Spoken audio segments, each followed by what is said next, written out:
Hey there all YouTubers.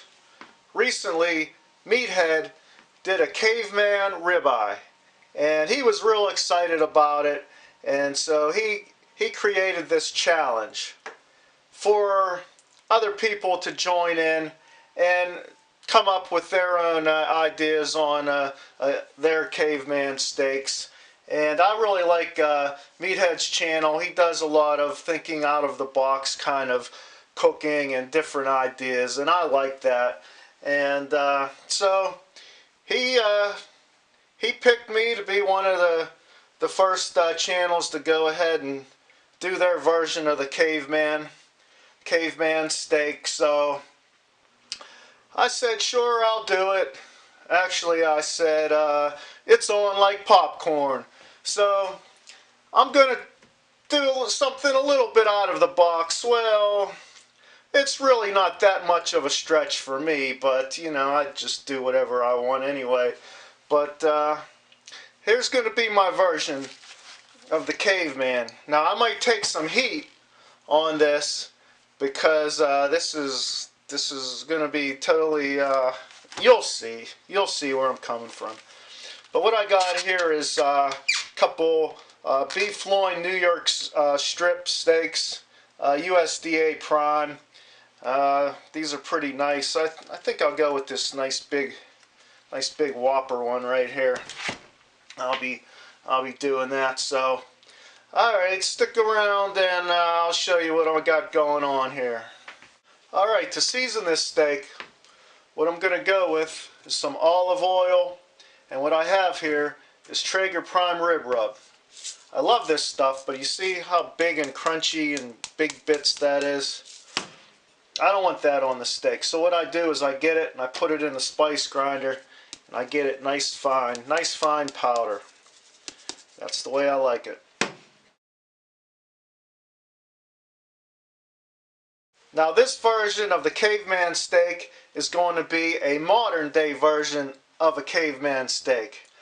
A caveman that would have electricity and modern gadgets and high-tech little gizmos and stuff like that. Now this steak is almost 2 inches thick. So we have to do a reverse sear method on this. I don't want to ruin this steak. It's very expensive. You don't want to ruin it. You don't want it to be burnt on the outside and then it's red and gummy and raw on the inside. Hey, cavemen back then, I don't know, they just ate whatever, but not me. So what we have to do is the reverse sear. I got my digital probe. I'm going to stick that in there. Alright, we're going to go to an internal temp of 115 on this. Now the method we're going to use, this is for my buddy Tom Horseman. I'll put a link to his channel down here. He can relate. He knows exactly where I'm coming from with this stuff, so go over and check Tom. You already probably subscribed to him. If not, please do. Now what I'm using today is going to be my Traeger wood pellet grill. Well, I am using wood. I mean, sawdust was wood at one point, right? I'm just taking this boring old pellet grill and trying to make it exciting here. So let's take a look. Ah, well, what do you got there, Ken? Well, let's see what we got here. What I have here is the Vortex ring. I have that propped up right over top of the fire pot. What I have here is I have an expanded metal screen that I have bent, and what it's doing is it's holding lava rock. I have 2 layers of lava rock on there. Those lava rock are going to get screaming hot. Hey, a caveman might have been walking past a volcano one day and some sort of animal ran and fell into the lava rocks and He said, "Oh, that smells pretty good. Let me go over there and eat it." Hey, it could have happened. Alright, let's go ahead and hit him with a little bit of cooking oil. Alright, let's go ahead and get this steak on here. I got it on temperature on 180. Keep this over this way. Away from that flame right there. 180 should get some nice smoke on it. Bring it up to internal temp of 115. Nice and slow here. So, there comes the smoke. Alright.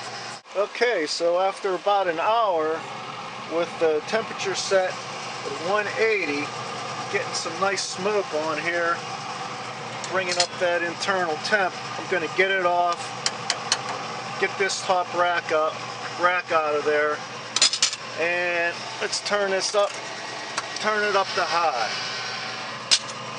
Alright, get this off of here. Oh man, look at that.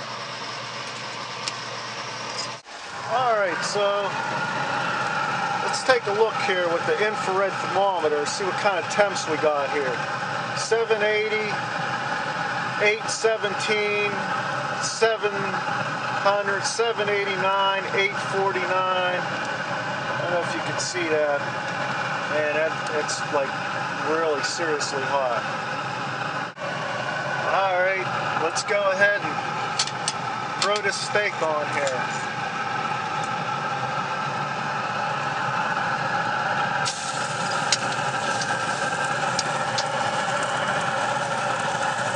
Take it up to a temp of 120, see how long that takes.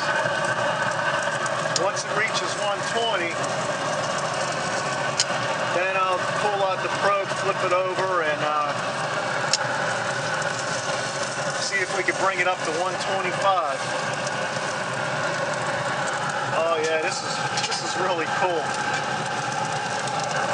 Look at that. I gotta get a picture of this.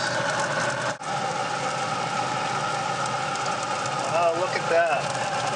Let's flip this over and see what kind of crust we're developing. Oh yeah, getting a nice sear on that. Alright, we got a nice little flare up there. Look at that crust on that. Woo! Throw that bad boy right on there. Oh yeah. We got it going now. Look at that. I just want to say this is not recommended. I'm a trained professional, people. Look at that crust on there.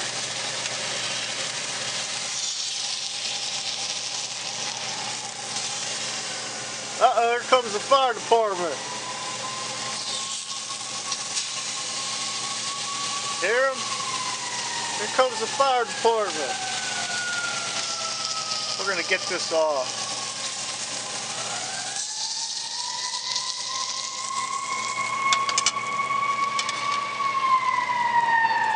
Okay, Mrs. HMB is here to save the day. The battery on my camera died. Alright, so let's look at this steak. Look at that complete crust. That complete sear. That's amazing on the job that did. Alright, so let's go ahead. This went all the way up to an internal temp of 138. So let's go ahead and cut it.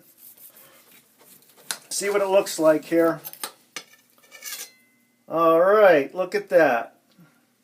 Beautiful. Okay, let's look to see which way the grain is going. Grain's going that way. So let me go ahead and slice it.